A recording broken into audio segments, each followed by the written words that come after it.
Assalamu alaikum wa rahmatullahi ta'ala wa barakatuhu, masoya wannan shiri mai suna a duniya. Sannan ku da arzikin ƙara kasancewa da mu a wannan shiri mai suna a duniya.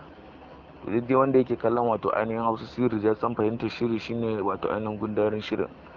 To idan ka kasance kana kallon wato ainihin wannan shiri mai suna a duniya, to ya kamata ka tsaya ka saurarar da kanka ka nutsu domin ka kalla wannan abu da za mu faɗa maka a game da wannan shiri mai suna a duniya, domin ka ƙara fahimtar shirin ka san kuma inda aka dosa. Sannan kafin nan ka danna mana alamar subscribing, sannan ka danna mana alamar ƙaurar sanarwa, ita za ka na samun ɗumban shirye-shiryen da zarar mun daura. Sanin kanka ne cewa dai wannan shiri mai suna a duniya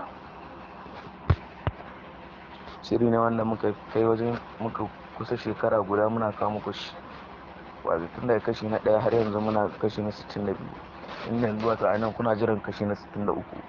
Sannan idan muku manta ba, akwai wato ainihin wanda kuke jira ku ga ya bayyana a cikin wannan shiri mai suna a duniya, wato na kamazu, wanda kuna so ku ga wane ne ya bayyana.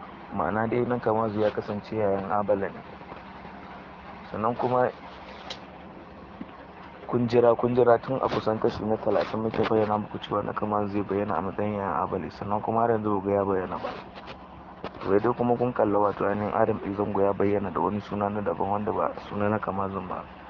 To a dan samu kuskure ne dai kawai aka dan canja wannan suna, amma shi Adam Izango shine yayan abale. Inda kuma yanzu a kashi na 64 za ku san wato ainihin wannan abin da muke faɗa muku gaskiya ne.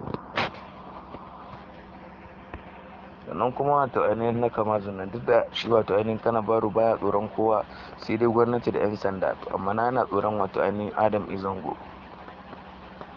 Sannan kuma yanzu za mu yi kokari dai mu gaya ne abu ne zai kasance, saboda in ma za mu cire muku wato ainihin Adam Izango ne saboda duba da yanayin yawanci shirye-shiryensa da yake kawowa, ba a kawo ci gaban shirye-shiryensa duba daga irin su farin wata, burin raina da ribar duniya da kwalla da dai sauransu. Yawanci ba a kawo ci gaban su. Kuma kun ga a duniya babban fim ne, kuma fim ɗin ba nashi bane. In muka kalla zai bada matsala, za mu yi kokarin mu ga mun cire mun sauya shi da wani. In mu kawo muku wato ainihin rumfasha shirgi wanda yake yin shirin a duniya, wanda wato ainihin suke gwabzawa da abale. Mun gode da kasancewa da mu. Ku ci gaba da mana subscribing, sannan ku ci gaba da danna mana alamar ƙarar sanarwa. Muna alfahari da ku.